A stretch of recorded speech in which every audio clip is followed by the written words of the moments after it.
Hi guys, welcome back to my channel, and I'm here for another tutorial. And of course for today's video, so I'll teach you on how to change fonts sa iyong Facebook post.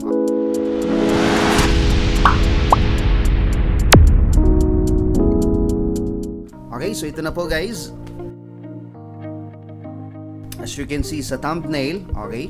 So kung paano gumawa nito guys, ito yung tinatawag natin na fancy text. Why we use fancy text? Kasi number one, it is attractive to your audience. Maha-highlight talaga yung caption mo.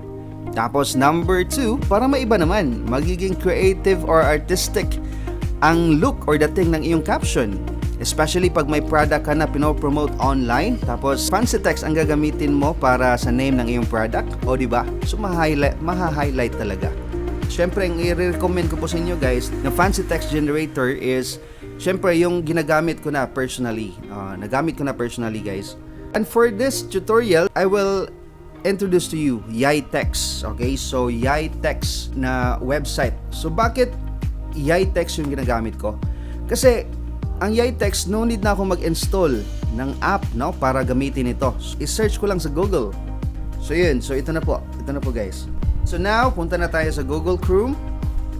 Okay, so search natin yung 𝗙𝗪𝗃.com or pwede 𝗙𝗪𝗃 lang. Okay, ito yung ginagamit ko guys kasi madali lang siyang gamitin, no?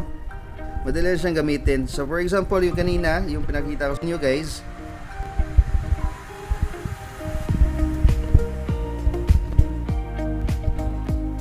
Have a great day everyone. Then after mo type yung words na para sa post mo, so hanap ka na ng fonts dito sa baba. Maraming choices guys, may mga maninipis na fonts. Pero sa ano ko kanina, pinakita kong post, ito yung ginamit ko guys, bold, italic, serif. Okay?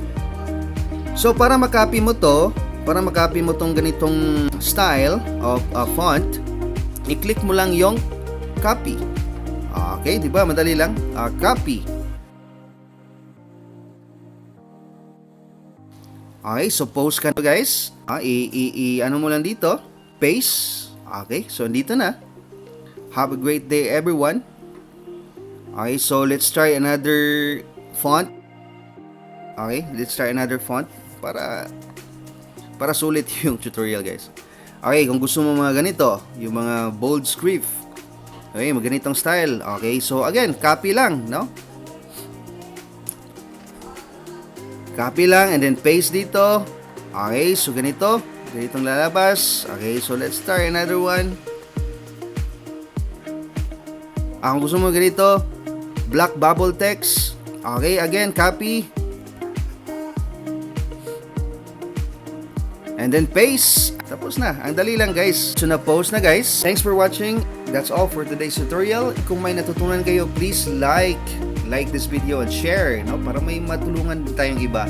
At saka subscribe and click the bell button.